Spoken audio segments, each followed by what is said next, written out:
Yan na mga Kids Vlog, ang ating pusit. Kagabi ang kalahati kinilaw. Ngayon naman mga Kids Vlog, ang kalahati adobo. Ngayon mga Kids Vlog, malakas ang ulan. Ayan po, maraming ulan mga Kids Vlog. Malakas po ng ulan.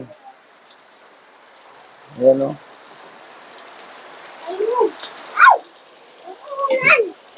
Sabi nga nila mga Kids Vlog, pag maulan na araw, kailangan ang masarap sa maulan mga Kids Vlog ay ang pusit. Ayan po. Ano yung isda ba?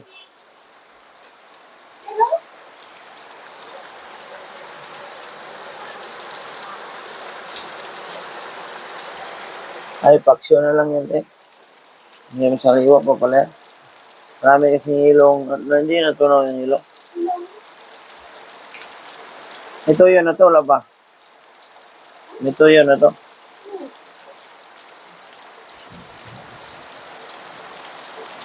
Sabi lakas ng ulan mga Kids Vlog. Ayan po.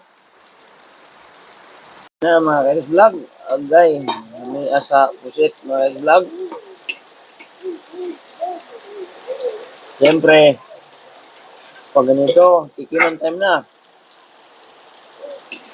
Wow! Yummy!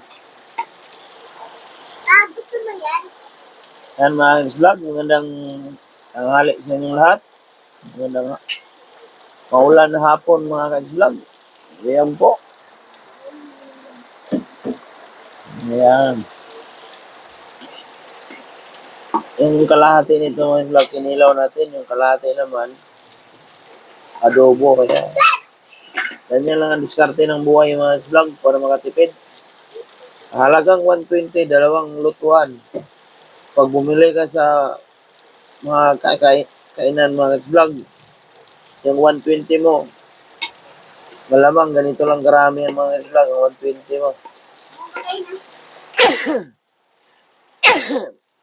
Ayan, yung 20, pero kung magluto ka, sulit.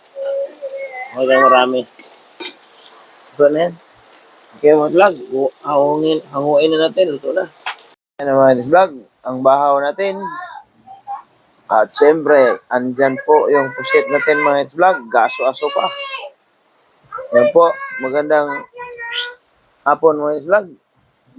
Naway makakain kayo at makaluto kayo sa inyong mga tahanan, mga Kids Vlog.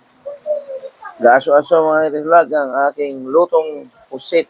Ayun po. Pagkalami mga Kids Vlog.